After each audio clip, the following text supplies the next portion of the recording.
What's up? You may be one of the fastest growing cities in the United States right now. There's like 20 of them, all of them growing, building around you, and you're feeling left behind. Listen, grab the land grab course so you can start being in tune where properties are available, where tax deeds and tax liens are available in your city. Because listen, depending on where you are, Nashville, Memphis, Charlotte, North Carolina, Austin, Texas, Houston, Texas, Dallas, Texas, it doesn't matter. It's growing. If you're in Florida, you see the traffic, you see the people relocating, you see the folks getting out of New Jersey, moving down south. Don't miss out on the opportunities all around you in your hometown, in your city. Grab the land grab course, links below, find out more. You can watch the video for all the free information. It's your girl. Later. Erica from the Classy Climb blog. Drop a city state in the chat if you can hear me. I was going to do a doom and gloom show, but I said, no, we won't do it today. We won't. Y'all sent me so much funny stuff though that I'm gonna go over some of the stuff y'all sent me. No, we can't. I'm getting ready to go to bed. I'm about to be Mondello'd and done. Okay. Let's go ahead. I got my humidifier breathing on me. So let's get into it. Okay, here we go. You see what the title says: systems rigged, foreigner scams, and the future of work is smaller than you think. Now, I know people be like, Erica, get off the neck of these foreigners. Don't be talking about tether stuff, Erica. Don't do it. And I promise y'all, that's not how. The stuff y'all send me, if you can see half the stuff that y'all send me, it's crazy. And I'll be like, I can't even share that. I don't know where you want me to share it. I appreciate y'all sending it to me, but half the stuff I can't even share. I'll be like, I don't know what you want me to do with this. So long and the story short, why am I bringing this up? Why am I talking about this? A lot of times, people are online crying about the cost of this, the cost of that, people being homeless. There's a video where there's a bunch of people sleeping in the parking lot in Atlanta somewhere. It's like 30, 40, 50 cars in Atlanta. And the first thing people, in the comment of the video, I go, y'all don't have to sleep in your car. There's a free HVAC program in Atlanta. Somebody in their comments goes, well, where? What is it? When we have these beautiful phones in front of us that we can Google, we can do whatever we want. And every day I'm just like surprised by the lack of brain cells going on out here. Just surprised every day. So it shouldn't be frozen. What's up? Refresh your screen. Okay. So here we go. Let's get into it. Let's go here first. Should be this one. And again, this woman, imagine being married to somebody for nearly 7 years. And when you thought he was on vacation in his home country, he was getting married to somebody else. This is common, y'all. This is like number one African scam. And y'all be like, don't talk about Africans, Erica. Don't do it. Come on, Erica. But I literally, we have a family friend who they're literally recovering their daughter now from Africa because the person she married and went over there with has now married someone else 3 years later, and they had to fly her. They told her to go to embassy. She was scared, so her dad, former military, had to go over there and get her. And I'm like, listen, this is their culture, y'all. This is Haitian men culture. This is Jamaican men culture. This is Ghanaian men culture. This is Nigerian men culture. This is African culture. They will hop up and marry somebody else and make a whole nother family. Of course, this woman's like, oh my God, I was blindsided. He stopped paying the bills. The joint account was empty. My kids and I were ghosted and we were left with nothing. After 7 years, y'all. It matters the background of these people y'all jumping up and marrying. We always make a joke. Come on, man, they aren't. It's very common. And the girl family's like, can you believe this? And I'm sitting there like the only person saying, yeah, I believe it. They're like, Erica, don't say that. Don't say that, Erica. I'm like, nah, this is common. This is very common. Okay. So, the funny thing about this is as a person that lives in Texas, I would ask all these white girls and white guys, why don't you marry a Latino? And they're like, it ain't them I'm worried about. It's their cousins. It's their mama and them. It's the other people in their family I'm worried about. And also it's the mindset. It's the mindset. Okay. That they're gonna do things that are counterculture to us. And this is why when somebody's like, I got a good African man, I got a good Dominican man, I got a good Jamaican man, I'd be like, okay, good luck on that. Good luck on that. Now, I will say this, community is important. The pressure of community, people knowing you, the people knowing, all the Nigerians in Houston knowing your business, puts pressure on that person to act like they got some sense. But let me get out of there. Let me get out of there for one of y'all be like, Erica's a hater. Let's talk about another favorite immigrant group. I'm gonna blame this one on the Mondello tonight. Here we go. Section 8. There's 64 homes that are worth $700,000 to $999,000, and there's 312 worth $500,000 to $699,000. I made some graphs to show you because certain roads in Lakewood, New Jersey, such as Colesway, where the average home price is $672,000, there's 52 homes just on that street collecting Section 8. Also, Lois Lane, there's 37 homes, and those homes are worth $550,000. And then, of course, you got Martin Luther King Boulevard with 36 homes collecting Section 8, valued at $579,000. Not only are they collecting Section 8, but they're on every welfare benefit you can think of. You guys need to speak up. I can't do it alone. Share these videos, share Tyler's videos, share Mike's videos. I'm going to link them. All right.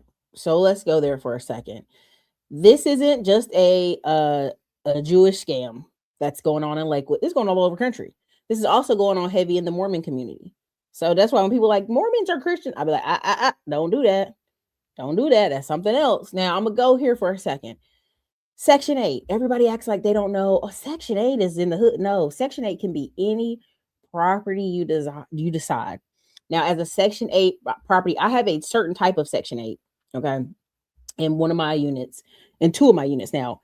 And one of them is a person who works, but she had a stroke, but she still is working like 2 days a week. High income skill, nurse. Let's just go there. And so the city in Ohio pays 75 to almost 85% of her rent. She's paid for past 6 years, $75. They just increased it to 180. And I'm telling you, she never wants to move. I wouldn't either. Okay. So this isn't just just black people or just white people or just Mormons. This is a very big scam. Now, the problem what he's talking about in New Jersey is these are $1 million homes that have been quit claim deeded, okay, to each other. And what happens is, you guys always talk about the Hotep brothers, the Passport bros are always like, Aaron Clary and AM1, the other Aaron. We make jokes about this stuff and they're like, you don't need to get the government involved. Well, yeah, because you're trying to scam. That's what I tell them. I'm like, it's a scam. If you think, hey, me and this woman have this agreement together. Yeah, so do the Jewish people. What they do is they'll buy $1 million home, her husband. They're married in a ceremony among their people. Then she goes on Section 8 with these 4, 5, 6 kids. Now that already, if you don't know how Section 8 works, I can go put my property on Section 8, right, that I own. And then I go look through the applications. I don't have to take anybody the government gives me. I get to pick through the applications. They still have to put an application in. So let's just go there. What he's saying is there are several $1 million homes, conveniently, all Jewish people in this whole neighborhood, $1 million homes that are all on Section 8. Because we know the scam. The husband is making good money, pays American taxes, hopefully, buys this house, this property, right? Turns around, puts it on Section 8. But he's still living there with his wife and all their kids. And they're getting all the financial benefits they can get while living in $1 million. Now, listen, you can go listen to Section 8 Kareem. You can go listen to Tom Cruise of North Carolina. He lives in Miami now. They all have a ton of Section 8 properties, some very expensive, some very nice. And they say the same thing. They'll come, people have brand new cars. It's, the government's job is to, if somebody's saying, I'm having trouble, I'm having an emergency, is to alleviate that. Right? So imagine the government is paying some of these landlords a $3,000 check, a $4,000 check, a $5,000 check a month. So he owns the house, he's there with his wife, and they're still sending a $5,000 check. Now you're gonna say, Erica, not Section 8, you can't get that much. Listen, there's people I know right now with Section 8 in Florida getting $3,000 a month. It's happening. Now, what's funny is all these people who are doing these videos, this man included. Their Patreons are getting shut down. Everything that's banking and financial related is being shut down. That's the hilarious part, right? That's like, what? How's that happening? The FBI is reaching out to these people. It's very interesting what's happening. Okay. So I don't want you to think, oh, you guys are, they're just making this up. Well, if they're making this up, why are there all of a sudden all their stuff being shut down? Again, they're showing you $1 million homes in Lakewood. I mean, you can go look at this page on your own time. You know what I mean? That's your choice. But when people say the system's rigged, to me, that's what we're talking about. We're talking about that part is rigged. We're talking about, I'm going to keep moving. Let me keep it moving, because I might say something not nice. Let me go here. This is what the show is named after. Wait, before I go to this one, let me go to this. This is how people try to reverse engineer you to believe some bullshit. Here you go. Hope you guys are ready. Here we go. The idea of a stay-at-home wife, not even a stay-at-home mom. If I have enough money to do that, I'll do that, right? But you mean to tell me that I'm wrong for wanting my future partner to achieve things and not just have their whole life boil down to staying at home and being taken care of by a man? Like, is that so wrong? I don't think there's anything wrong with what you're asking. I think you just asked the wrong person for it, and that's probably why you got ghosted. I believe if you want a career-minded woman who makes her own money, has her own dreams, ambitions, and goals, a degreed professional, you should lead with that. The only issue comes in when you meet a woman whose dream is motherhood. Don't find a woman who wants to do that and then tell that woman, I need you to get out here and get a job. And if you're being honest, it's all about money. Like, one of the first things you said is, if I could afford it. So because you can't afford for her to stay home and be taken care of, you need her to get out there and work. So all this to say that you want to go 50-50? That's the only reason why you want her to get out there and work, is because, as you said, you can't afford to just have her sit home. Don't act like it's about you wanting her to follow her dream. No, you need her to earn some money. And there's nothing wrong with that, but just say that. Because would you be okay if she does have several degrees but still wants to stay home? Issue would be, well, I feel like you're wasting your education. You should get out there and do something with it. And while you're doing that, maybe you could chip in on these bills. But you want, just say that. What's with all the subterfuge? Trickery, the flowery language. If you want a career woman, date one. All you had to say was, you can't afford to take care of a woman, so you need your woman to work. It's just that easy. She always wanted to be a stay-at-home mom, but you need her income. You need to convince her that it's no, it's not about me. It's about you pursuing your passions. Right. I got ghosted by a girl because I said I didn't like the idea of a stay-at-home. All right, so more ghosting should happen. And what's funny about my channel is it's 70% men, 30% women. If I go show y'all my data behind the scenes, it's and as much as y'all be like, Erica's a man hater, what's funny is the data is 70% men, 30% women watch my channel. Y'all just see a lot of women comment here, and y'all see women show up at the vote party. So we have men watching who agree, but I can't like that. I can't like it. Erica, she's a man hating. Very funny to me. Very funny to me. Now, what is the problem with this? People are trying to, and they can call it game, they can call it all these other goofy cornball things. How can I get the most out of a situation and I give the least? That's what's happening in our society, unfortunately, a lot. How can I give the least in this situation and get the most? There's also people who, this guy showed this text where he's like, man, you got too much confidence. What he's saying is, I need somebody who's just desperate and has a bad life. 9 times out of 10, when you hear these stories online of some guy with some crazy baby mama, some bad situation, I mean, you ask him, tell me about her. What happened? And it's always some girl who's in dire straits, a messed up life. And the first thing in your mind is, why did you continue to date this woman who is raggedy and down bad? But you know what I'm saying? You know why he was with her, sexually or money wise. He felt important. We had a group friend in our group who was always like tall, half biracial. I don't want no fat black women that smoke cigarettes or smoke Black and Milds or do blunts or do drugs or have ghetto careers. Like, he was just going down. We're like, damn, okay, well, all right, man. Well, then all of a sudden he tells us about his baby mama. It's a white girl who ripped him off, cheated on him. Then he gets married to this fat white woman who's a hairdresser that smokes cigarettes, and her husband just divorced her. So we're like, bro, if you just like white women, just say that. We like, every description and character you're describing is your wife. The fat, loud, does hair, these crazy long nails. Like, sometimes people are telling you subconsciously out loud what they want because they keep focusing on it, right?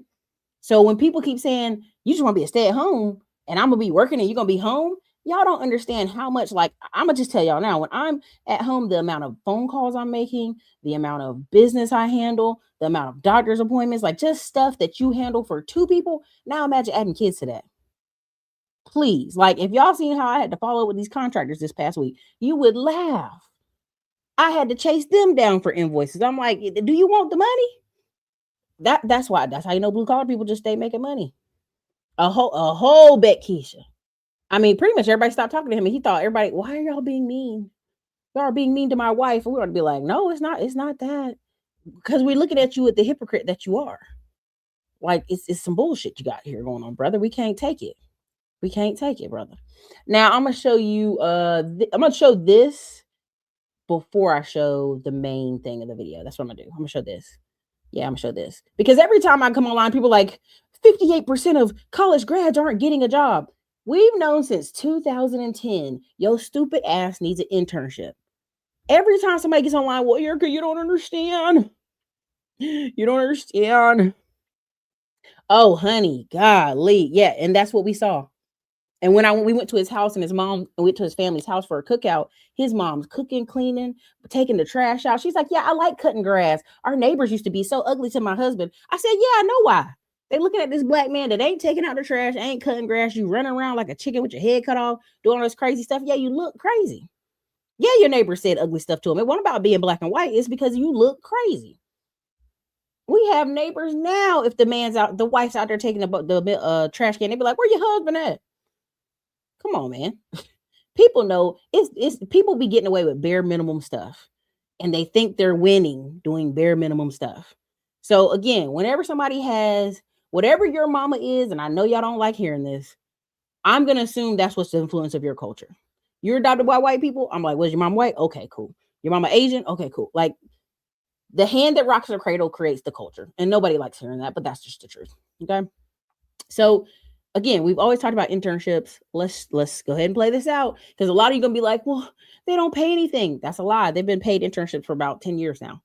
Okay, so let's just play this for y'all. $1 an hour. Damn. Yeah. How'd you get that internship? Networking and Simplify. Intern. Where are you gonna intern? I'm a law clerk at a law firm. All right. How much money do you make? I make $26 an hour. That's not bad. Intern. Where are you gonna intern? I don't have an internship. Oh. I'm a professional stay-at-home daughter. What the heck? I've never heard of that before. I'm the CEO of it, actually.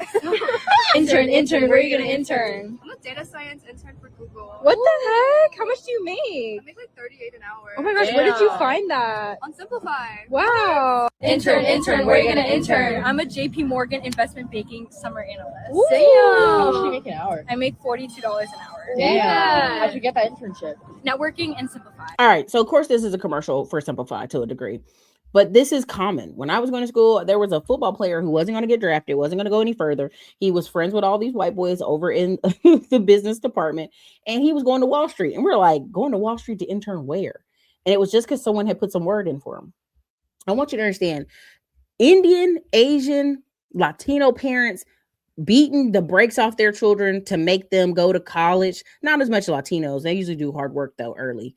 To go to college and start off strong, like, hey, really good high paying job. And then by the time they're 32, 34, 35, they want to break or change careers. They're okay with it. Money Madu's Nigerian. He was on here. He's the firstborn in his family. He was an engineer. Every single one of them engineers. And then once he'd been that for a few years, he was like, I'm gonna start investing in real estate. Now I'm gonna do this. Now I'm gonna own a supplement company. Now I'm gonna own that. It's just it's not that college proves you're smart. You still need grit to make it. But 9 times out of 10, once these people get on these paths, their coworkers will let them wiggle through life. Right? Now, what do I mean wiggle? I mean, there are people I know right now who are still at insurance offices, and I'm like, you don't even have a good sales personality. But they never had to, because they partnered under certain people. They got the other clients from other people in the office. Different things happen so that they could keep going that life. Most people want to help somebody who's 25 to 30. They'll help them kind of coast through parts of their first career. They just will. And so if you really study hard and you get that first part right, it is a coast. Now, I'm going to say this, and you're not going to like it, and I don't care. If you are African-American and your son is doing everything for sports and music, and there's no plan B, there's no way to afford this, or like If your parents can't let you have a gap year right now, if your parents can't afford for you to stay at their house and not contribute to their bills and pay anything, like you're gonna have to go find something serious. This is why I don't ever trash people who want to be a rapper. But if you want to be a rapper in your 50s and you didn't put out any independent albums, you haven't promoted your own stuff, marketed your own stuff. There are people I know in music right now that we're now, as we get 20 years out of school, almost high school, they're still performing shows. They're going viral on the internet. They're doing shows all over the United States. There's one man young man we went to school with, black, and he had blue eyes. He had he's dark skinned, but he has that, whatever that condition is, right? But he has blue eyes. And he wears shades all the time. But literally, he plays in jazz bands, and he has for 20 years. He has a whole house in Asheville. You know what I mean? He got a house early when Asheville is still cheap. If you start off young, and if it's music or sports, you have to almost commit to that for a long time to get money. You have to commit to it a long time to get money. That's why when you watch The Rock on Ballers TV show, that's what happens to most of them. They play sports and then they go over into sales, some type of sales, insurance, some type of thing that keeps them around sports. And this is why when you have so many young black men and women wash out, they go, well, I'm going to be a coach, or I'm going to teach this, or I'm going to be a teacher. And I go, well, you've now signed up for a 20-year ride of no money. That's what you've signed up for, right? That's why instead, these girls who, even if they just in this internship and they never get the next job, they can put on their resume, they made $42 a damn hour. They're not going to go work at Chipotle or Starbucks. That's not where the next ride is for them. They're going to laterally move to another position. If y'all can see my LinkedIn, how many times I get offers to come back to, it's a financial type of job I did one time, and I'm still somewhere in somebody's record somewhere. But I get those offers and I just laugh because I'm like, oh God, I'm never going back to somebody's office at this point. As hard as you work in someone's office, if you have a system, you can make that money for yourself, right? Like I jokingly tell people like $350K this many years in a row plus would have never made this at the office I was at. No, 150 was the cap, was the highest paid they had at that office. So I already knew. No. But people, come on. And that part too. All the black women in Austin I know are in tech are married to white men that they met at their job. One married to a black guy. They met them at their job. They meet them in the office. 1 in 3 people get married from work still. So they're in the space. Okay. They're going to be scooped up if they focus. Okay. Let me keep it moving. This is another thing. Well, I'm not going to show this one first. I'm going to show this one first. Let's go here. People talk about everything's not fair. Everything's expensive. And if you see the many videos I see about gardening, you have a lot of people talking about gardening, and I know where it's coming from. It's just a desire to cut food costs, but also they're wealthy. I mean, let's go there. And I have a video of it too. Martha Stewart was doing the gardening thing in the 90s. And the average mom was like, I'm working hard for the money. I'm doing all this stuff. It was a upper middle class thing to have a garden. It was a very poor thing or upper middle class. There's always the middle class squeeze, but to have a garden, to have this lush backyard full of these very expensive plants, it's a upper middle class thing. This girl was talking about how her dad and mom were like going through a divorce, and her dad got mad. Her mom had won all these awards for flowers in the yard and the like yard of the year or something, and was going to speak about how do you keep up these beautiful flowers. Her mom and dad got in an argument. Her dad cut every single flower down in the yard. And she was like, when she grew up, she realized how crazy that was, how like intentional that dad was to destroy something physically you could see. And I said, in my mind, I was like, your dad was 2 seconds from unaliving y'all because he was inside hand. Okay. It is what it is. Let me play this. I'll probably have to make this video private after I'm done. Blame the Mondello. And when I say rigged, what I mean is everything in our country is designed for those two asset classes to go higher. All the tax laws, all the incentives, all the opportunities that exist are for investors. If you're not an investor, you are being left behind faster than you've ever been left behind. Anyone who's in their 20s today can start investing their change. There's 2 escalators to wealth in America. Okay, because the system's rigged. You need to hear this, especially young people. Okay, there's 2 escalators to wealth. They are real estate and stocks. You have to own real estate and you have to own stocks. And this market's now more rigged than it's ever been. And when I say rigged, what I mean is everything in our country is designed for those two asset classes to go higher. All the tax laws, all the incentives, all the opportunities that exist. Now, you can go watch this video over at Mel Robbins, the full context. But I'm just going to tell you the third one, of course, everybody's like business, business, business. Yes. But a lot of business owners basically make a job for themselves. Like right now, I have a friend, all he does is go around trying to convince business owners to put more money in their investment accounts. And he's like, it's like pulling teeth. It's crazy. And I believe him as a person who I just believe him. And here's the thing. If you see me the next over, I think 60 days posting a lot about M1 Finance and Fundrise and stuff like that, that's where I'm coming from with this spirit. Like a lot of people will sit here and fight me for about the $25. I'll be like, well, do you put $25 away in Prosper or Lindy Club? Oh, Erica, I can't just invest in anything. I can't lose money. I'd be like, baby, you losing money every day. Baby, you losing money every day. I put money in my M1 Finance and it's, of course, fractional stock shares. Same thing with Stockpile app that I promoted on this channel and in several of the ebooks we put out.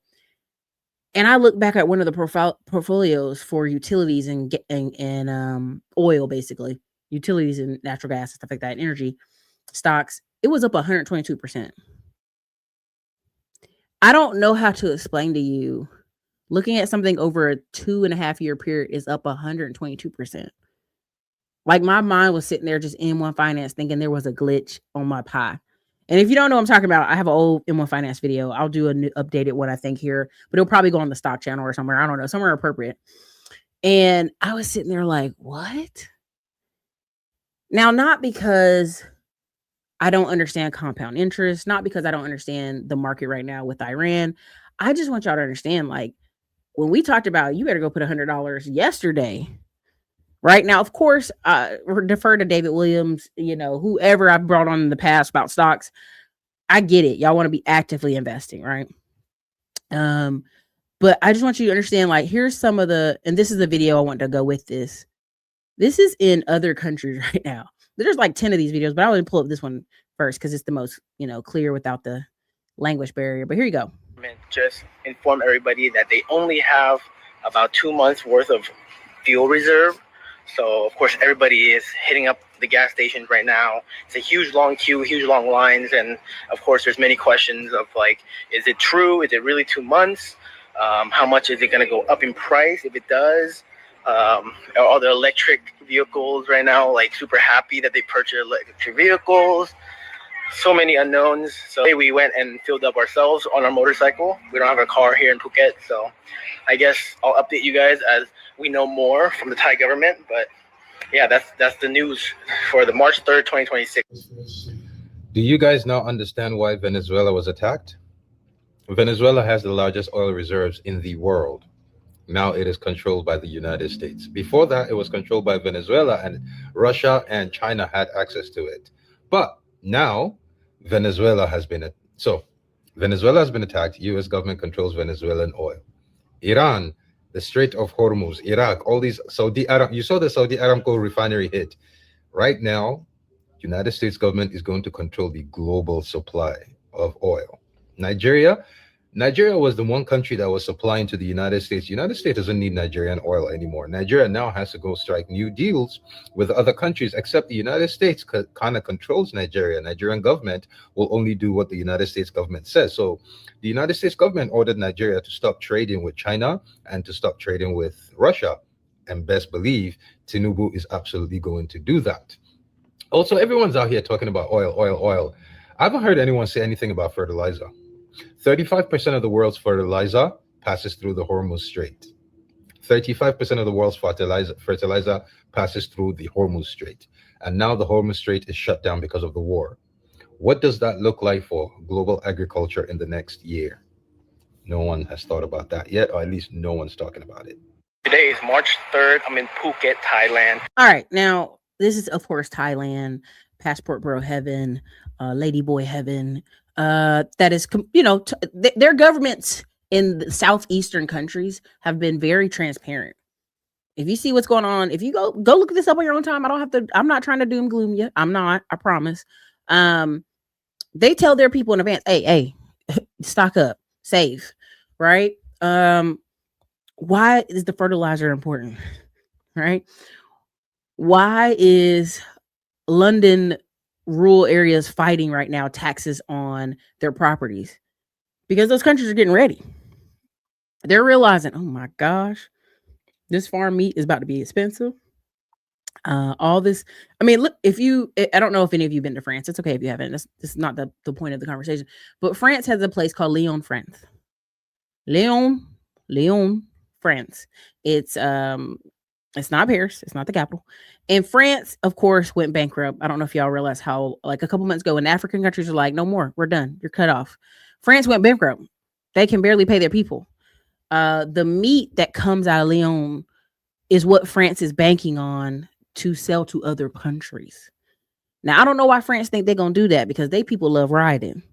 But France is hoping to sell a lot of its meat this coming year, which is going to be very interesting, how that's going to go down. But the UK will definitely buy it up.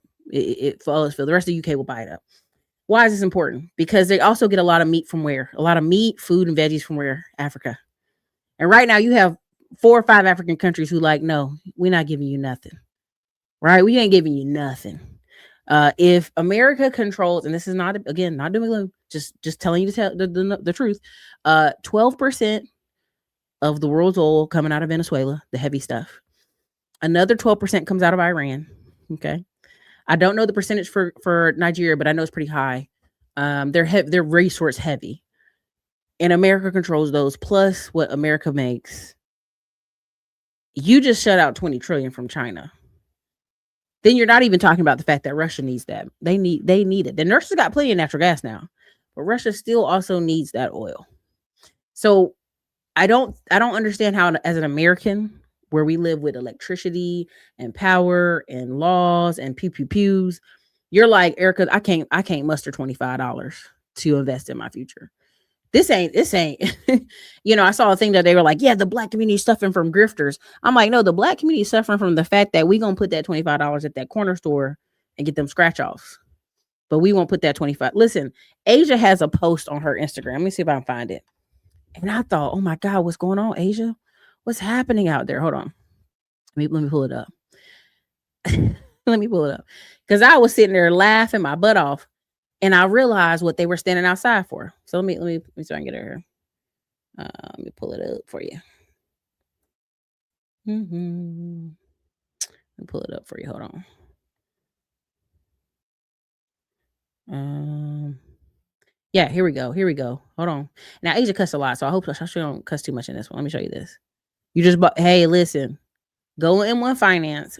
I'll do another video on this, but go M1 Finance. They have categories of utilities and energy and lots of good training on there. I'm not just an affiliate for them, but I actively use them. And I look back and go, oh my God, so glad I put that in my pie like 2 years ago. Let me show you Asia. Now, this is the black folks in Detroit right now. And I say, okay, what's going on up in Detroit? Hopefully y'all can see the screen well. I might need to make it bigger. Let me see if I can make it bigger. Let me make it bigger. This is in Detroit right now. Y'all, look at the line. The line for Diedrich's is down third. Let me zoom in. That's Diedrich's up there. It's down third and now coming down the boulevard. Shout out to my followers who was like, Edge, I'm up at. Now, what do you think that line's for, y'all? Before I go to the next slide, what do you think that line is for? Is it some money? Is it something for the city of Detroit? Is it for people to pay their property taxes? What do you think that line is? What do you think that line is, y'all? Out there in Detroit, what do you think that line is? She said soup, kitchen, gas. Okay, that's a good one. Okay, gas. What other? Okay, food. Okay, what else y'all think? I'm gonna give y'all a second before I show you the next slide. This is Detroit now. This is Detroit. Listen, they surrounded in a city where they're selling shoes, water. Okay, I just want to give y'all a chance to what y'all think they standing in line for. Pay bills. Okay, cool. Getting that food pantry filled up. Okay, right. Now let's go ahead and show y'all what they standing in line for. The front, come on and get in front. I love y'all for that. right, Detroit. Which one? This red one?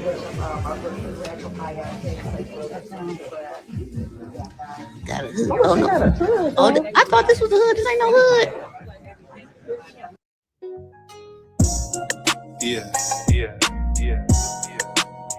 All right. Here go another one. That's right. That's right. They in line for fur coats, y'all. Oh,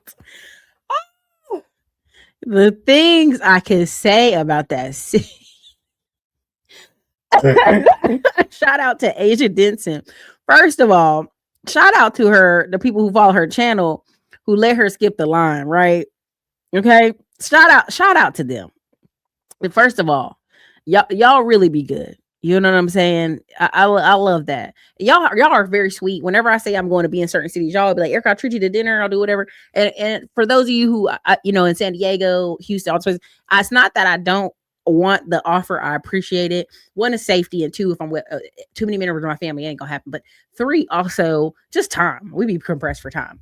But yeah, Xantos Clutch, not Jordans, not Candy Fruit. Yeah, it's fur. Out there for fur. Larry June, come on now. They out there for the fur. Yeah. For the fur. For the fur. As much stuff is going on in Detroit with their border, with Canada. They out there for the fur. Yep. I just want y'all to see that. You dig what I just want y'all to see. They outline wrapping the corners for the fur. Okay. I can't. There's so many things I can say about that, but I'm gonna keep it moving. Let me show you this one. That was funny to me today. I giggled so hard. I said, they outside for hours? Oh, okay. For a sale on furs? Cool. Good to know. To never have to work again by the time I turn 35, which is in 3 years. And I plan to do this through real estate and stock market investing. It's my number one passion to live the life that I want, to be free, to work on what I want, when I want, where I want. And that's what my whole page is. That's what I yap about. So if that sounds like you or something that you're striving for as well, I'd love to connect and chat strategies. So I have a net worth of $750,000 and I'm on pace to never. Now you guys can go into his page. You can go find out how, what, when, where, how. And I just want y'all to understand, like, the fastest way. Y'all don't want to hear it. Fastest way is real estate. Now I can show y'all about 6 people. They ain't told me I can show their pace, they stuff. So I ain't gonna do it. Okay. But you know what I'm saying? They didn't show me, they didn't say, Erica, you can show my stuff. So I ain't gonna do it. But they literally became real estate. This is why I say never trust a real estate agent who ain't got no real estate. Never trust them. Something's off with that. Most of these younger people, they became real estate agents, and then you're just flooded every day with deals or non-deals or leads or people that need help or people need to sell at all costs. They'll sell for $2. They just got to get out of their houses or their land. And it's one of the fastest ways. That's why when he said you got to invest in real estate or stocks, and we say that online, y'all be like, Erica, shut up. This woman was showing all these women that just have 2 rental properties. And it's enough to, one of the women was showing it. She lives in California. She has 2 duplexes in the Compton. She inherited them from her parents. They're worth $1 million now. Now, of course, Tone Talks would be like, she cheating. She a black woman. Her mom and dad was divorced. They lived around the corner from each other in duplexes. Okay. When they both died, she inherited from both of them. Now, they both work $1 million. And she got them on Section 8. Well, she got one of them on Section 8. Anyway, long story short, we had a good conversation about it. And she was saying how when her husband left her, she was just down. And then she got divorced. And then her dad died. And then a couple of years later, her mom died. And she was saying how she was so stressed out. She thought she was going to leave California. But then when she rented out both those duplexes, she was like, it replaced the income of what her husband even brought in. She loved California now. California, she'll never leave. Ride or die to the end, right? And I keep telling y'all want to live in these cities that cost money. And then you complain all day. You can't live in New York with no money. You can't live in California with no money. You have to move. You have to go somewhere where your money can do what it do. But y'all can go look at his page. I'm not gonna beat your brow over this, but go check it out. Go check it out. You have to figure out, and this is going on with the BS jobs. Why people feel like their jobs are BS. You're not building anything outside of your job. You have to have a thing that's just yours. I'm not saying build a whole business, but you need to be building something that's yours. I don't care if it's a compilation of what the work you've done. I don't care if it's, you do little camps for kids for 2 weeks in the summer, something you do that you have a real connection to. And that's just all it is to it. So let me refresh this. That way is, but this is a whole book. You guys should grab it, read it. It's good reading.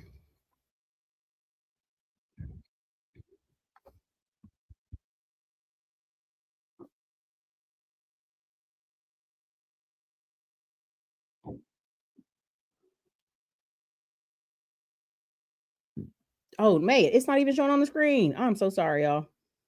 I'm so sorry. I thought y'all were seeing what I was seeing. My bad. Experienced it, but if you let me refresh it. My bad. It's the Mondello. I'm sorry. People in bullshit jobs often so deeply unhappy, even though they're getting paid a lot and they don't really do that much. It is such a deep spiritual wound. That's what David Graeber calls it in bullshit jobs. Moral injury is another term. It is very hard to explain to someone if you haven't experienced it, but if you have experienced it, my God, do you feel it deeply? So David Graeber says that a German psychologist coined the phrase, the pleasure at being the cause, which is how we now understand human motivation more generally. So he says before this psychologist, Gruss, that's his name, most philosophers and economists and social scientists believe that humans either seek power because they want to dominate or for purely practical desire to get access to resources. And he's saying the pleasure at being the cause is a different thing. It is the feeling of acknowledging your existence. Quote, children come to understand that they exist. They are discrete entities separate from the world around them, largely by coming to understand that they are the thing which just caused something to happen, the proof of which is the fact that they can make it happen again. Let me keep reading. Experiments have also shown that if one first allows a child to discover and experience the delight in being able to cause a certain effect, and then suddenly denies it to them, the results are dramatic. First rage, refusal to engage, and then a kind of catatonic folding in on oneself and withdrawing from the world entirely. A psychiatrist named Francis Prusek called this the trauma of failed influence. So when you think about the compounding of sitting at a job that you do not like, that gives you no sense of purpose or meaning, where you're not doing anything and no one is kind of acknowledging your existence, either literally like you're ignored or more existentially, like that eats at you, because we have a desire to take an action and have an impact, to feel that we made a mark. So why are people in bullshit jobs often so deeply Okay, now you know this if you've ever taken a toddler to the beach and make a sandcastle. You know this if you take them to the park. You notice if you take, and they get to do something, they get to push their little sibling on the swing or something. And then you're like, okay, it's time to go. Man, they melting down. You be like, baby, you've been out here 6 hours. You sunburned. Let's go. They melting down. This is why I've never understood people. There was a while where people used to make fun of millennials. Tell me if you remember these four. Millennial man brews beer. Millennial man joins CrossFit. Millennial woman bakes bread baking, right? What's the other one that people used to do a lot? The hipster movement. But again, why was this such a thing? Making brisket or having sports leagues and all this stuff. It's because the person was able to see the benefit of it. They were able to experience it. It made sense. They got some joy out of it. Do y'all know what I'm talking about? Do y'all remember when millennials were brewing beer everywhere? Everybody was trying to brew beer. The micro beer deal. Does anybody remember what I'm talking about? People making wine at home, mead. Please tell me I'm not alone, right? Because again, to me, it just harks back to the boomers doing moonshine, fermented fruit. If you ever had mead, it ain't nothing but honey, fermented, canning, jarring. The joy of building something and seeing it to fruition. Everyone making bad beer. Yeah. Right. So it's one of those things of like, it's the joy of making something. We have a friend who loves cooking out so much so that he had, microbrews were definitely a thing. Still, if you go to Austin, it's everywhere, right? You look at our friend, he loves brisket. He thinks he's the greatest chef ever. He bought a used food truck and does it on the weekends. And it actually did take off. You know what I'm saying? I'm not even trying to be funny. All those guys live in Midtown, Memphis. I bet they do. Listen, but I'm just saying. And so it actually is taking off. And he's not going to quit his regular job. He's not going to quit the National Guard and the military. He just comes out on Saturdays at the same spot, pays the business owner to be there, and people come enjoy his food. Right? He may never be the biggest brisket person or whatever in Austin, because Austin's like got 9,000 food places. But the people that do come, he gets joy from it. And sometimes it may never be a giant thing, and that's what people don't understand. That's why when people go to these jobs and they're giving it their all and they come home and they don't invest in their kids, they don't invest in their spouse, they don't make the weekend about their family, church, community, something. Of course they feel sad. Of course they feel frustrated. Of course it's always quitting. I'm a quiet quit my job. You should have been quiet quit. They don't care. They don't care about you. I love Sarah. Listen, I tried to make bread for a while, y'all. My family had to be like, if you give us one more of these hard rock breads, get out of here, Erica. I'm like, I'm going to try again. And I was trying to tell my family with diabetes. I was like, look, man, this is helping you diabetes, man. It won't spike your blood sugar. They were like, get that rock bread out of my face, Erica. But the point is, creating something gives us joy.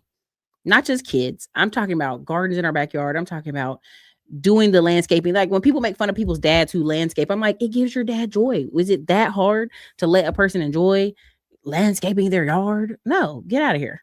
This is why a lot of these guys, I remember this guy was saying when people got laid off in 2010, a lot of the white collar guys he knew were doing lawn care, and he thought, are you all right, man? Like, he's like, oh man, I'm so happy I'm outside. I finally got this up to 100K a year, yada, yada, yada. They were just happier. Probably sunlight, vitamin D, who knows? But it's creating a thing and it having legs enough to take care of you. And living life on your own terms. Like, that's why I'm never mad at these like farms, hobby farms, or stuff like cool. You live life on your own terms, right? Let me go here. I have another one. This is another example. Friendly reminder that you have free will and can get a part-time job for airline and travel the world free. Baby, these girls been trying to work at Delta. Okay?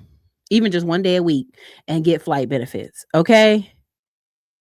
Again, I'm telling you, these girls love trying to work in Atlanta at the airport. Okay? I can pull up like 15 pages of girls who were wanting to be stewardesses so bad, and then when it didn't work out, they end up moving to Costa Rica or moving somewhere exotic and becoming an Instagram influencer. You'd be like, ah, no, girl, are you okay? No, I wanted to work for the airlines.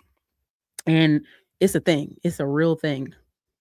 Get it how you live. Get it how you live. Let me see if I got the other one. This is another one. This is another thing where I tell y'all, don't be out here doom scrolling. It's different. But let me get the audio. That might help. Anytime I see, now I'm gonna say this. Y'all gonna be like, Erica, don't judge. You gotta stop judging people. Listen, whenever you are a woman and you tattoo anything up here, I'm always like, damn, was your daddy a pimp? Did somebody touch you? Are you okay? Anytime you see tattoos here on the boobs, let me see if y'all can see me move the mouse. On the boobs here, or in the neck, or the face. That's childhood trauma. Okay. Y'all don't want to hear that. Y'all be like, Erica, no. I'm telling you, read the studies. Anytime you see, again, who would do that when most women have V-neck shirts? This makes no sense. Unless what? You want attention? Look at me. Or that's trauma. Okay. Anyway, let's keep going. Let me play it. In a loop. So I made the executive decision to get rid of mine. And I told myself if I ever got back on social media, I would treat it to work in my favor. So now that I'm in a space where I create more content than I consume, and if I am consuming content, I'm probably watching my own videos. So something you can do is every time you open up your social media app, post content. You need to be posting and producing more than you're consuming. The second thing is, if you find yourself doom scrolling, consider opening apps like Pinterest, where you don't actually have to interact with anybody, and my vision board is on Pinterest. So what I do is I will leave social media and I will go over to, even though is Pinterest social media? Anyways, I will go to Pinterest and I will start adding more things to my vision board, or I will start searching up things and just looking and getting ideas and starting to imagine using Pinterest. Or sometimes you can go on YouTube and look up like house tours or something that you like, but you have to redirect that energy because doom scrolling is no bueno. 7 years ago, I read a book called 10 Arguments to Delete Your Social Media by Jaron Lanier, and by the end of the book, my social media was gone. I didn't understand that social media was designed to keep you in a loop, so I made the executive decision to get rid of mine, and I told myself if I ever got back on social media, I would treat it to work in my favor. So now that I'm in a space where I create more content than I consume. Okay. So why I'm telling you, and the places that make the most money now are not the tattoo parlors, but the tattoo removal places. You know what I'm saying? Like big money. I remember this girl was at a bar in Florida. Beautiful girl. I'm talking about beautiful redhead, big boobs, or Erin Clary and them like. And she had a tattoo, and I looked at her. She said, "Yes, I was young." Like she must have heard the question so much. And Florida's so hot. Florida's so hot. I understand the bar not making her cover that stuff. It's too hot. It was a halfway outside bar in Florida, and she had a tank top on. And I want to be like, "Girl, now you know." She's like, "I get a question every day, 2-3 times," and it's just one of those things. I don't have to explain it to y'all. Y'all can read books on it. You don't have to take my word for it. Erica, you're being judgmental. No, baby. There's too many studies on when it's right here and on the face and the neck. It's too many studies. Too many people sitting in therapist chairs. Trust me. They already clocked y'all. Okay. So what was she talking about? Social media. Some people talk about, I'm off social media. I've been gone for 2-3 months and come back. There's a thing called covetousness. And I'm not going to go preach on you while I'm drinking a beer. That's crazy. But it's covetousness. It's jealousy. It's the green eye. It's the, Erykah Badu, singing that song. My eyes are green because I eat a lot of vegetables, not because I'm jealous of you, right? And people will watch all this stuff, doom and all day. Like if I come on social media and y'all send me a lot of stuff, and I thank you for all of it, but when y'all send it to me, the first thing I think of is like, oh, I can create a solution to this. Oh, homeowner problems. Let me show you this homeowner book. Let me show you. One of the affiliates that reached out to me was like, oh, we loved your commercial you had on TV. Would you do our commercial for us? And I was like, cool. And I'll be in Austin doing it. Right. But I did it because it was a solution. It's just solutions all day. I'm just like, here's an ebook with another solution. Here's an ebook with another solution. And because people will doom scroll for a problem, unless you're intentional, like she's talking about, you'll find just garbage. You'll just be swimming in garbage. Unhinged Bible study. Listen, brought to you by Mandela Negro. I don't drink the regular one, just the Negro. Just the Negro. Anyway, and so I just want you to understand, like, you have to come on here with an intention. And so this is why it's not good for children under 11 to be on here. Our little nephew came and showed us this workout plan. And I said, where the hell you get this from? He's like, the YouTube. And he said, I want to eat red meat and more vegetables. I said, baby, what? We started talking about dinner. He's like, is that red meat? I said, oh my God. Oh my God. Do you know what I'm saying? I was like, oh, I was so like concerned. I was like, this is begun.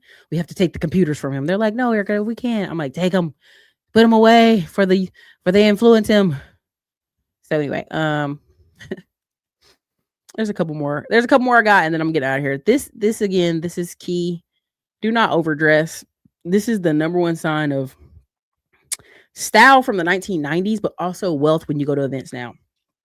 The other day I had a cowboy hat on, black shirt, blue jeans, and boots. Everywhere I went, I got compliments. It was the most basic outfit ever. And y'all know I'd be like Steve Jobs basic, black shirt, blue jeans, till it's all, even in 80-degree weather. Same thing over and over again.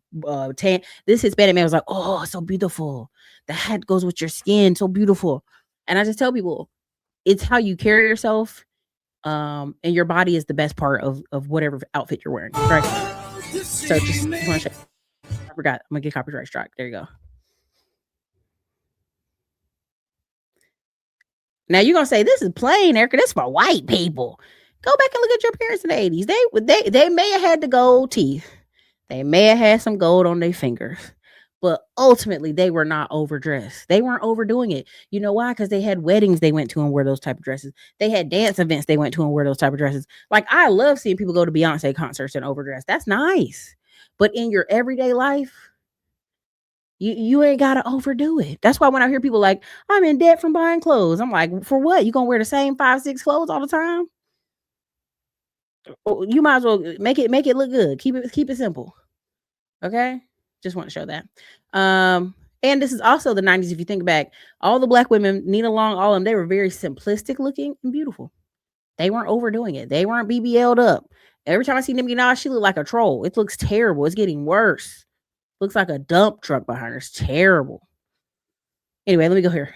Let me go here. Damn boomers. Got 20% off. These people have 7 investment properties. They don't need that. They're loaded. I need that. And then kids eat for free. See, that makes sense to me. You were just born. You don't have any money. You're stupid. You don't eat a lot anyway. I get that. But then all of a sudden you turn 12 and you're paying full price. Where's the justice in that? It should taper off. Middle age should have the discounts. And it gets lower and lower until you turn 65 and you pay full price. You're in the end game now. You should have figured out money by now. And then there's veteran discounts, which I'm fine with. But I think, how bad was it? If you were in the Air Force, you should pay full price. Why are we giving seniors discounts? They have all the money. I went to a Golden Corral with my mom and dad. They're 65 plus. They got 20% off. These people have 7 investment properties. They don't need that. They're loaded. I need that. And then kids eat for free. See, that makes sense to me. You were just born. You don't have any money. You're stupid. You don't eat. Anyway, so again, he's talking about taking his parents. This is true. Like, if you're in your 60s, you should have this figured out. They don't, but they should. Where's the other thing I was going to show y'all? These two, future of work and legacy. Hold on, here we go. This one right here. How rich families build wealth for generations. Okay. Holding company, biz 1, 2, 3. Okay, don't read too much into it. But I don't want you like, let me go down the rabbit hole holding companies. You need some money. You need some money. When people like, Erica, can you talk to us about trust? Do you know anybody can talk on your channel about trust? Baby, you need $75,000. There's like 50 different types of trust. There's really 70, but baby, you need at least $75,000. They ain't trying to do no trust for no $500 you're trying to hide from your baby mama. That's not what they doing trust for, baby.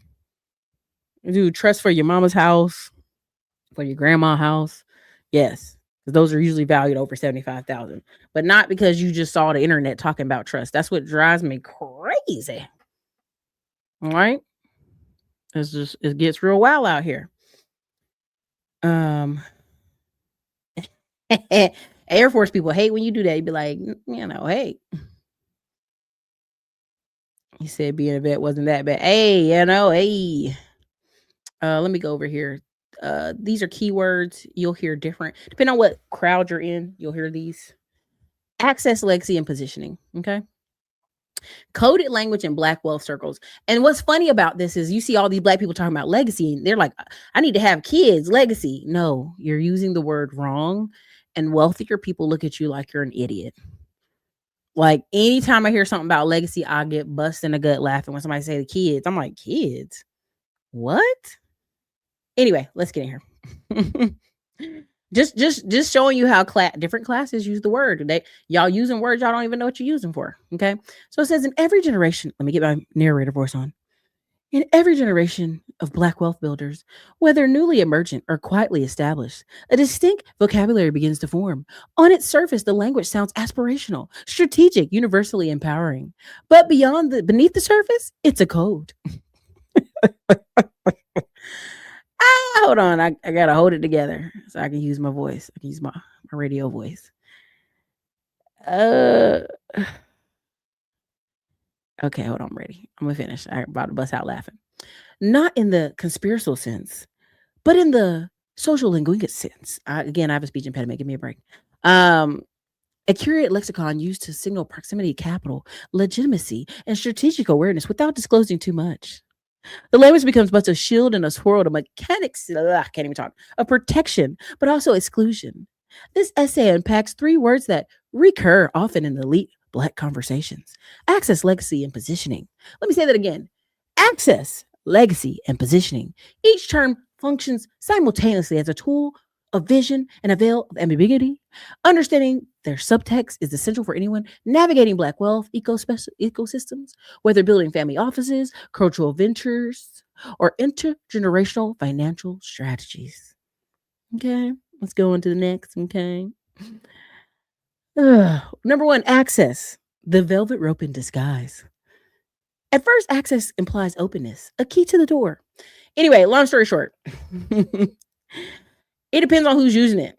I'm not gonna read all this to y'all. It'll wear me out. When someone in Black wealth spaces say we're creating access, they often mean we're establishing a filtered on-ramp, curated not only for excellence, but for ideological alignment.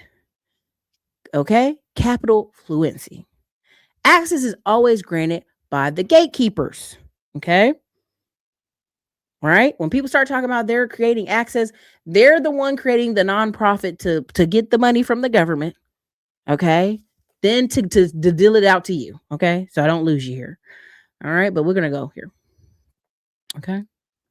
Legacy, the word we use when we can't say money. Okay, so anytime somebody starts talking to you about legacy and they're talking about their kids, I'll be like, oh, baby, you don't even know what the word is, huh? Oh, poor baby. Right. So anyway, legacy has become a preferred term in spaces where wealth talk must remain emotionally palatable. Okay. It functions as a placeholder for inheritance, estate endowment, and ownership without invoking discomfort around class, capital gains, or death. It softens the sharp edges of the power transfer. But legacy is not a metaphor. Okay. It's built through documents, asset vehicles, government systems, and succession plans. When used without precision, the term obscures the fact that most Black families have been structurally denied the access to tools that require a construct one. Now, this is a key term. This is very important. This whole section right here is important because what is going on in South Carolina right now? All right. South Carolina had the worst heir inheritance problems because the lawyers wouldn't work on them. The Black people couldn't read in some parts of South Carolina, very bad, and it's still bad today. And so there was this cycle of 100 descendants staying on 5 acres. There's 20 trailers on 5 acres. Everybody's getting along and the taxes are getting paid. And then that raggedy cousin in New York somewhere or in Virginia or somewhere down the street doesn't know, right? Doesn't know. And they want some money. They need money because they want to live in New York and they broke, busted, and disgusted. And someone's calling their phone saying, do you want to sell your land? It's very strategic. They know that family does not have things in a trust. It's not in a living trust. It can't be subdivided. It can't be sold. They know because of the laws in South Carolina that are very racist. Everybody knows them. And there's people been petitioning for 10 years to change them. That if that one raggedy distant cousin in New York wants to sell for their $20,000 check, they'll sell all 5 to 10, 20, 100 acres of a family's inheritance, kick all the people off the land to get that land. Okay? And so if you don't have the paperwork, we had a family member experience this. They were paying taxes on an inherited house. They never went down and changed the deed on the title. It said this family member's name and family. So all of a sudden, distant cousins came back and was like, well, we want to be on part of this 10 acres. And they were like, no, I've been paying the bills here for over 10 years since he died. And they went downtown to go fight it because they didn't have nowhere to live. See, they left from Connecticut and they wanted to come back to North Carolina. And they were like, well, so-and-so said we could always live here. He been dead 10 years. What are you talking about? Well, why won't you just let us put a trailer out here? No, you can't do nothing out here. So they had to go get a lawyer and run around and do this stuff. So they've been and they had to show documentation where they've been paying for 10 years. But people will play this game with you. This is why I tell y'all, it's very important. Paperwork is important. Y'all can't, one thing I love about black people, we gonna screenshot that thing. She said this, screenshot, boom, like we're gonna do that. But you need paperwork, and you do need one or two friends that are lawyers. Okay, let's go up here again. Note on study, not consumption.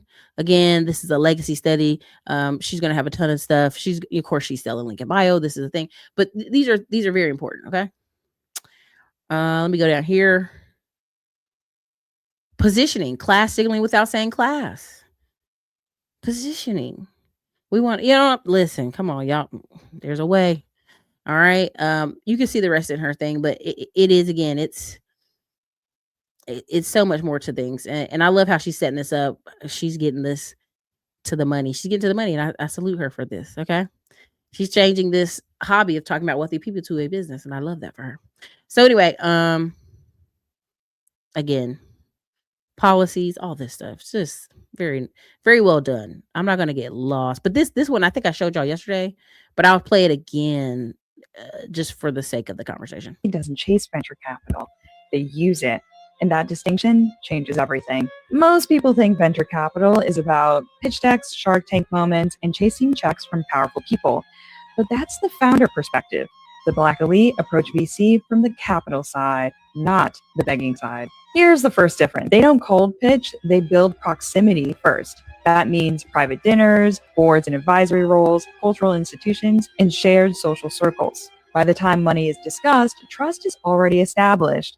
Capital follows relationships, not resumes. For the Black elite, venture capital is rarely endgame. It's one instrument in a larger strategy that includes angel investing, private equity, real estate, and art and cultural assets.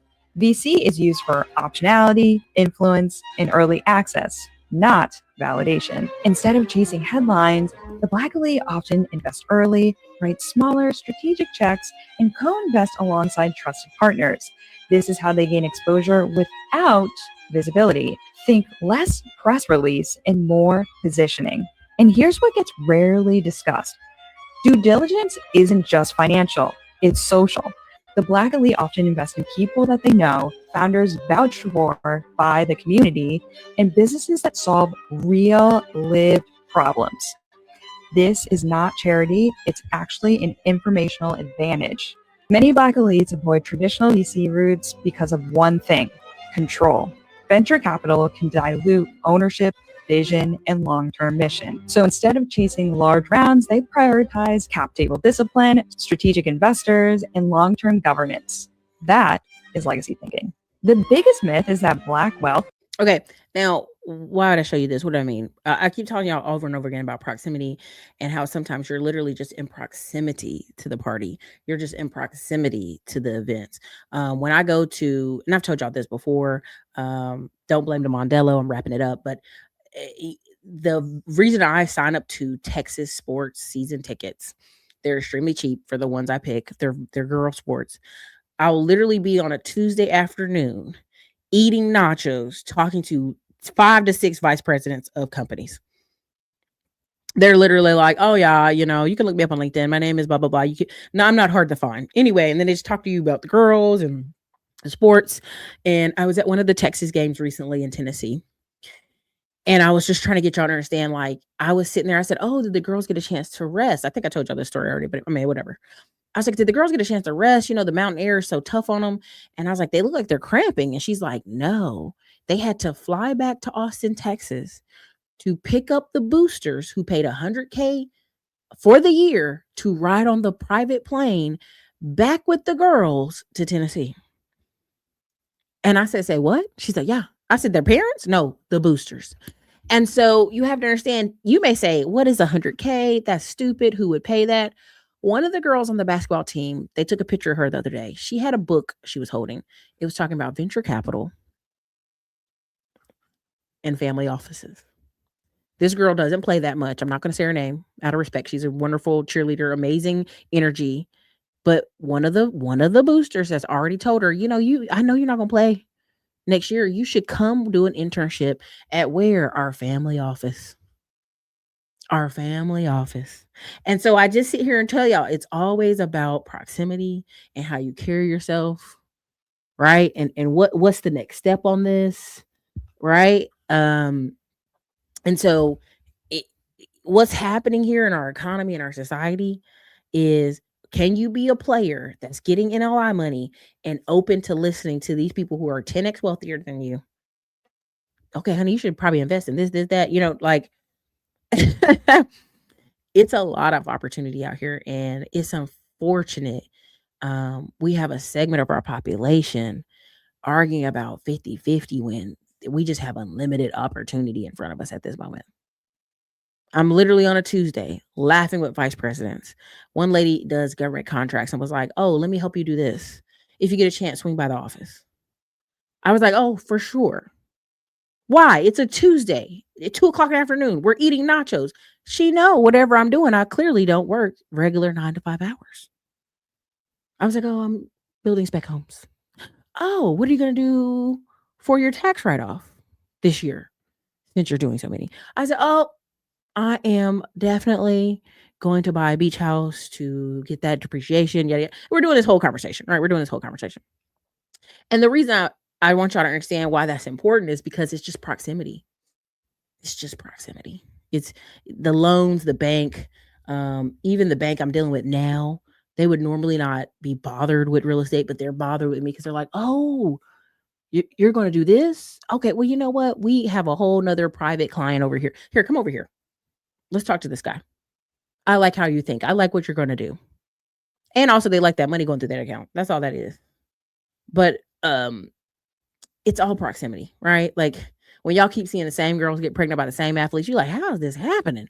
Proximity, right? Let me click here real quick just so you can see this. Again, when people say, what are the most profitable farms? Eric, I don't want to deal with pigs and chickens. You don't have to.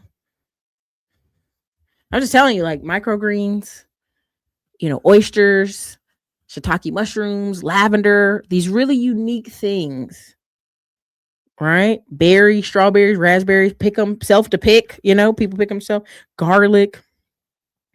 Everybody thinks when you say you're going to have a farm, you're going to have a bunch of animals. No. Freshness, locality, local stuff. That's what all that matters. That's why when you hear these farmers say, I'm selling to China. Crazy talk. What are boosters? Boosters are business people who, there's levels to this, right? So let's say, for example, the University of Texas basketball girls, the season tickets are $100 a seat. If I want to sit on the floor all season long, it's $200. Why? Because girls sports are always underrated in every single college there ever is. But here's the difference. It's Austin, Texas. They're going to spend millions and millions of dollars. The girls play in a state-of-art stadium, right? Austin, Texas is the capital. There's over 5,000 capital companies when I first moved to Austin. So now it's probably 10,000, right? It's 5,000 capital companies. It's heads of banks, heads of, you think of it, they're there, right? So $100 ticket. Yeah, that's cool. But what's the next level? Oh, you can give to the school. Here's these $25,000 slots you can give to the school and be involved in dinners and banquets and yada, yada, yada. Well, what's the next level above that? 50,000, then 100,000. What does $100,000 get me, Erica? You're gonna be riding on a plane with basketball players in private jets. Just a couple of them, not a ton, but a couple people. Now in the reverse, you have football. They're oil companies. Matthew McConaughey has a whole booth. There's like a 5 to 10 year waiting list to get season tickets for the University of Texas. Why? Just the same thing I just told you about the girls. It's all these business companies and owners. It's a status symbol. Why did the soccer team of Austin become $1 billion soccer team in 3 years? They sold over $200 million in merch their first year. Dale, all these companies would just buy a bunch of stuff and all the staff would have it, right? So you have these things called boosters. They're special people who are more invested. They either own a booth, they own a suite, they pay certain money, they're invested in scholarship programs at the school. So they're treated like royalty. One time we were at a restaurant, the Brazilian one downtown, and I said, hey, this guy came out. This guy was standing. I said, can you take our picture? This guy's 6'5". And I guess I was so spunky with my cowboy hat. He laughed and said, I'll totally do it. This girl runs in a panic. It's like, no, he's a booster. I'll take your photo. Like you dumb tourist or something, right? She takes our photo and the guy still comes by and shakes my hand and smiles. I come to find out that guy was Matthew McConaughey's brother that owns the oil fields out in West Texas. He was a booster, University of Texas. And so I just laugh because you'll run into these people who really, if you have spunk, if you are yourself, if you aren't overdressed, if you're just enjoying the space, acting like you're supposed to be there, they usually speak to you. They usually talk to you like, what do you do? Interesting. You seem so cocky, so confident, so blah, blah, blah. You know, again, 9 times out of 10, if you're a black person in some of these spaces, they think you're in sports. But if you're in certain parts of the building, they're like, oh no, this is a booster. This is a wealthy person. And it's funny in sports how that happens. And so between me and my spouse and how we dress, you know, the cowboy hat, the whatever, the boots I wear, different things, it's very funny. So anyway, it's very funny.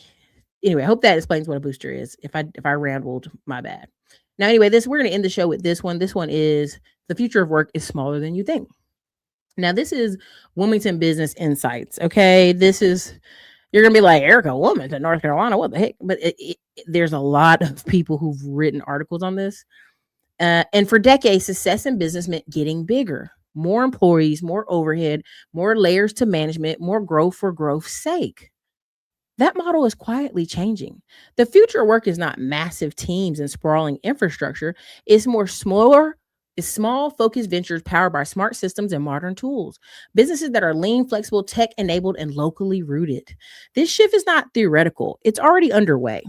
Artificial intelligence is one of the accelerators, but it's not the headline. The real story is leverage. Small teams now have the access to capabilities that once required entire departments. Operations can be systemized. Marketing can be clarified, executed consistently. Customer experience can be structured without losing worth. That changes what's possible. In cities like Wilmington, this evolution is especially powerful. Wilmington attracts builders. Yeah, because you killed all the black people in 1890. But anyway, let me just keep going. Wilmington attracts builders, people who want meaningful work, professional standards, and a balanced life. It's large enough to validate serious ventures and small enough to allow real collaboration. You no longer need to relocate to a major tech hub to build something durable. With the right structure, small ventures can remain small and still operate with sophistication. The future of work benefits communities like this because it keeps ownership local. Instead of chasing outside capital and rapid expansion, founders can build sustainable businesses that serve real needs, employ local talent, contribute directly to the regional economy. This is where structure matters. Okay, a good idea is no longer enough. Discipline, systems, clarity are what turn ambition into something real. Growth today requires repeatable infrastructure, not hustle. It requires thoughtful design, not constant reaction. That belief sits at the corner of MicroVentures Lab. Now, look, I ain't gonna read all that. That's where they start marketing. Why am I bringing this to you? Why am I telling you about this? I've constantly been telling y'all that the future of work looks smaller. A lot of these founders, to get their work-life balance, they're moving to smaller cities in Florida. They're moving to smaller cities in South Carolina. And they will gladly have an office full of girls or older women that they personally train how to run this business, how to run this particular software, how to run certain things. They'll send them somewhere to train, right? So that they can what? They'll pay Miss Shelley in Charleston, South Carolina, $150,000. Miss Shelley would never make that a day in her life. But Miss Shelley's literally running a multimillionaire business for the cheap, and she doesn't realize it's cheap. Now, prime example, I'm gonna show this. One of y'all sent this to me. I think it's Miss Ma'am out of Toledo. I don't want to misquote, but she sent this to me, and this is another prime example.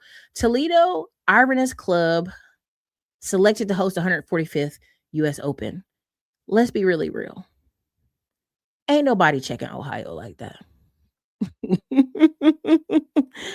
Let's be really real. Nobody wanted to do the combine. The combine, they've been talking about moving the combine out of Indiana for a long time now.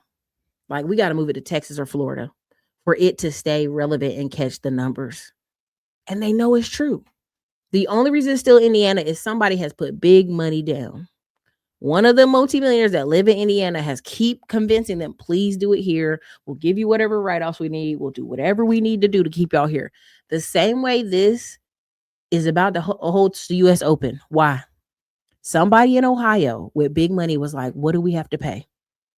because they know what happens whenever you move. If you put the US Open in this place in Toledo, Ohio will get millions and millions of dollars between the private airfare, between the people flying their charter jets in, between the people using their airports, between the people eating at their restaurants, the people doing all that stuff. It is like a mini Olympics to your city. Ask me how I know. We live in the Carolinas, Sand Hills, Pinehurst, right? There are people who, Augusta, Georgia. Look at some of the money that's in Augusta, Georgia. You'll be like, Augusta? A lot of old money. So they have to find ways to convince committees like this, you got to come here. What do we got to do? What incentives do we have to give? What breaks do we have to give y'all? I know y'all think some of this stuff doesn't matter, but whenever the news is on a certain city for events, soccer, FIFA Cup, all that stuff, it matters. You know, Mexico has a FIFA Cup. They're already panicking about, oh my God, are we going to be able to get that money off them FIFA Cup people coming to Mexico, because Mexico had all them cartel cutting up a couple days ago. The cartel going to simmer down for FIFA Cup for sure. They're going to offer all the soccer people their personal security, which they own half the security companies down there. Okay. So why does this matter? What does this all have to do? Okay. When I talk about systems being rigged, the future of work being smaller than you think, now is the best time than ever to have these smaller little independent companies.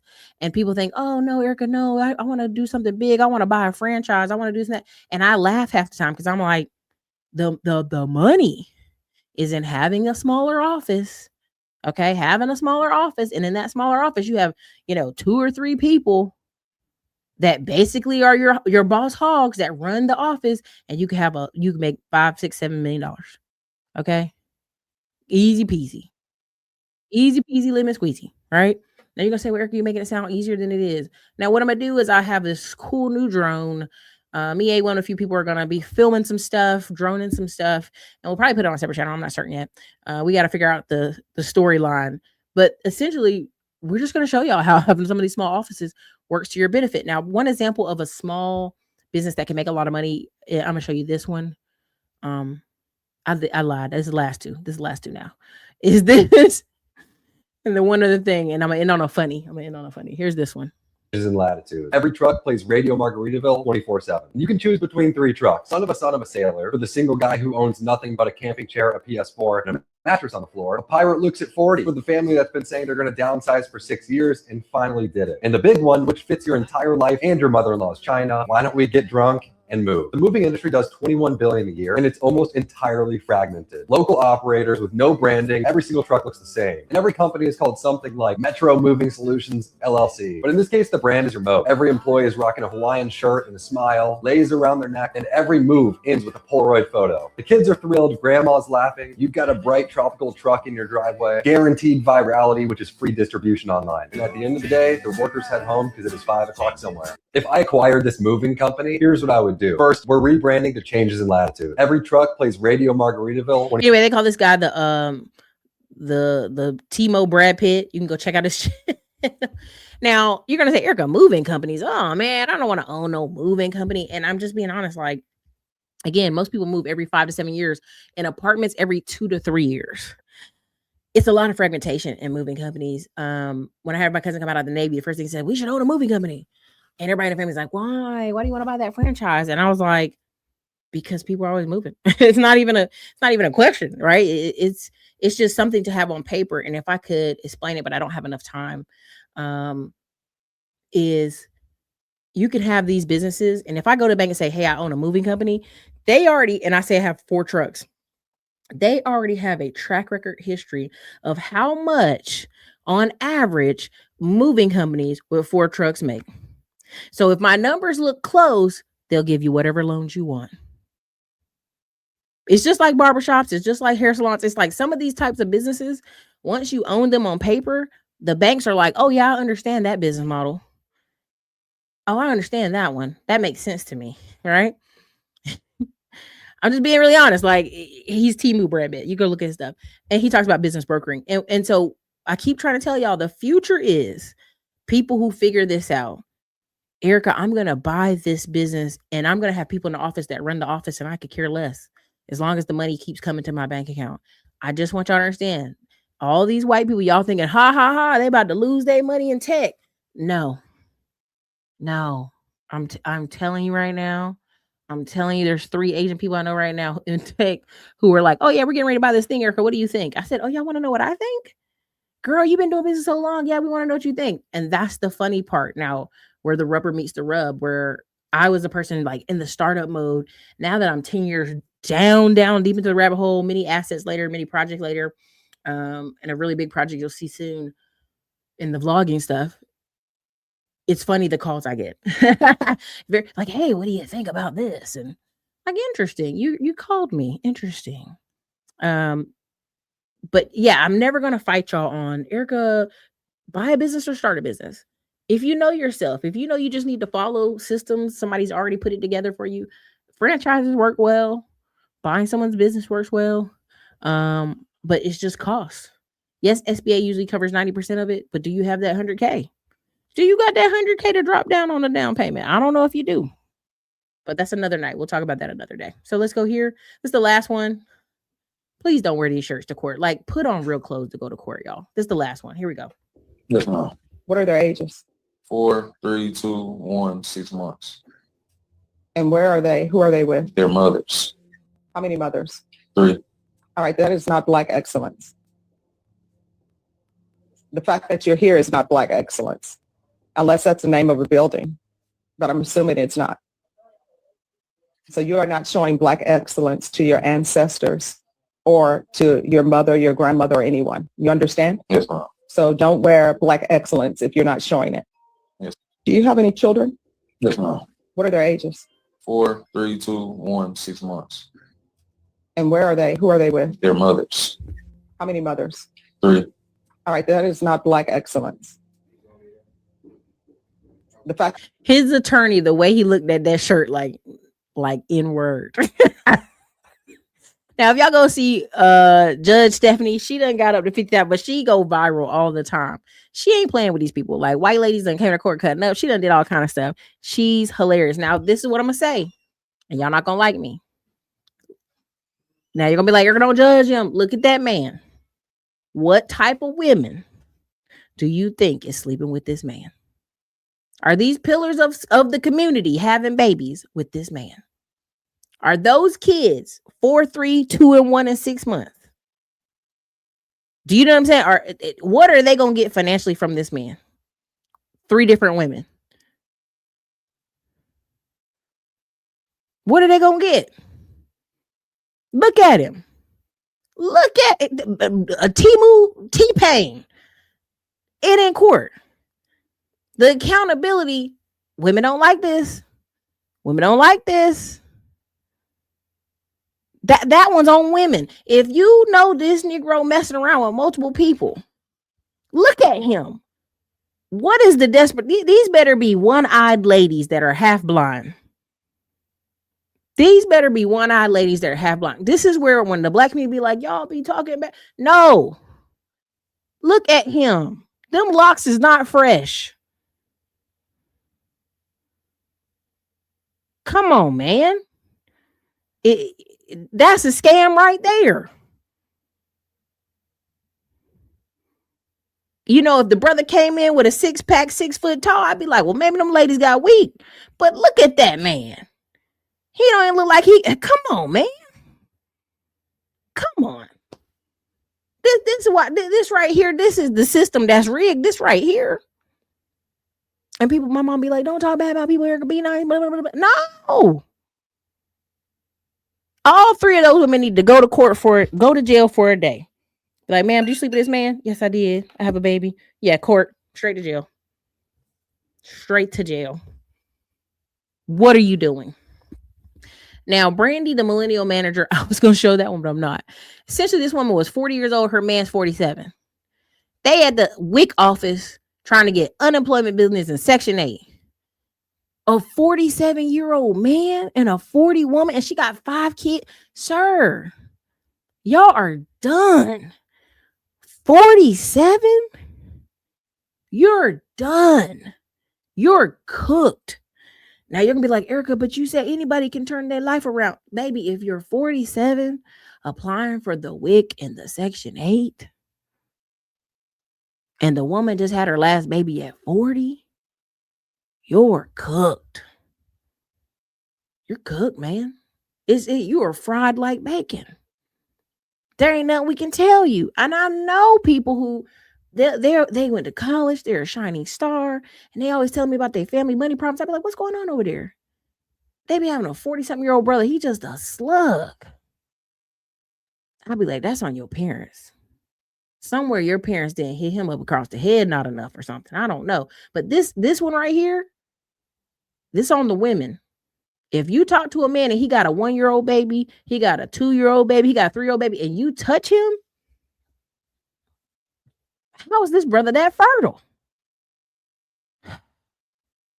I just had to end the show with that. I was just so disappointed in America when I looked at this brother. Y'all sleeping with discount T-Pain? Look at him.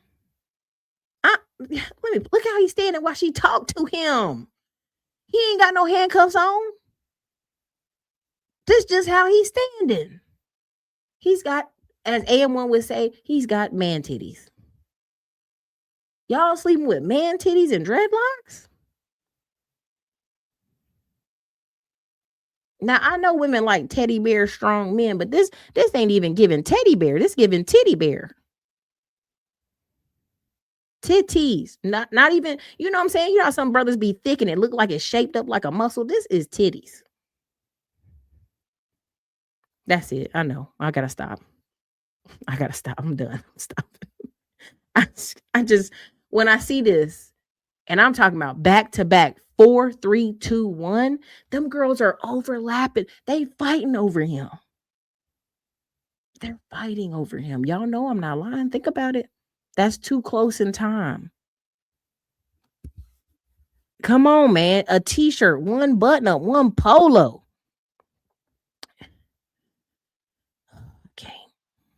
I can't. It just hurt me. It hurts me. It hurts me to think about the life those children are going to have. Where I'm from, every kind of woman is choosing them. Stop. No, listen, don't. Xanatos Clutch makes me depressed for Maryland. Xanatos Clutch, the way he talks about Maryland, makes me depressed for the future of the Negro in Maryland. Xanatos, stop. No. At least in a military channel, we find the military. Good gracious. I could never, not for 1 second. The Riz for retarded girls. Yeah, that's about it. It's crazy. Dusty McDusty. I mean, Dusty, Crusty. I mean, this the kind of person right here. Go ahead and drop him off in Haiti or Africa. He got to get out of here. Come on. You see what I'm saying? Like, y'all know I ain't playing. Come on, man. Like, it's one thing if they're like, oh, look how sexy he is. Not even that. He not even a teddy bear. He a titty bear. Okay. Anyways. Come on, man. People think life is a game. They gotta be. They don't be. His lawyer's beyond disgusted. Like, ugh. I went and spent all them years studying in law school for this shit.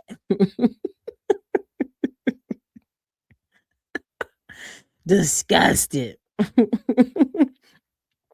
But y'all go check out her page. She's hilarious. Her whole every post is straight comedy. You know, it's like you would never believe some of these people.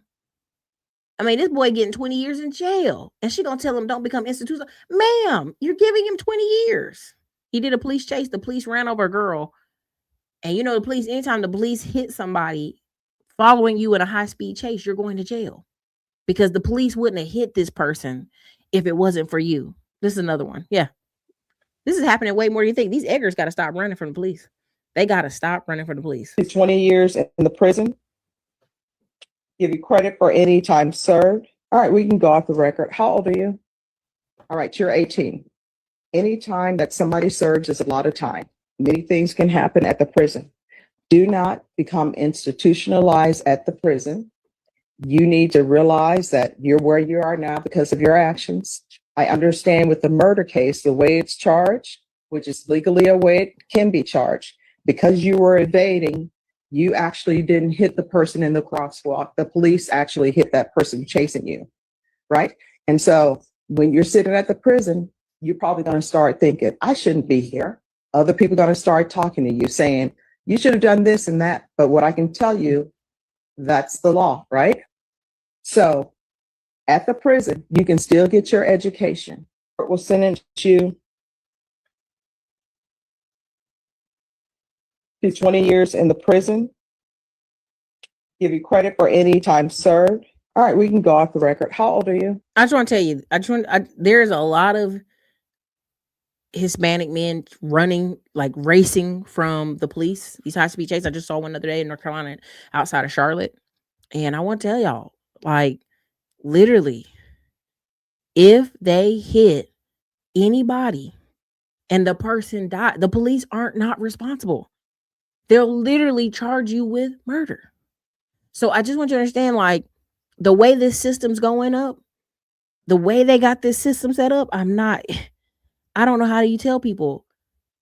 Every dollar you get out of your freaking paycheck every 2 weeks, you better be putting $200 either into the stock market, some bank CDs, and ready to buy some type of real estate.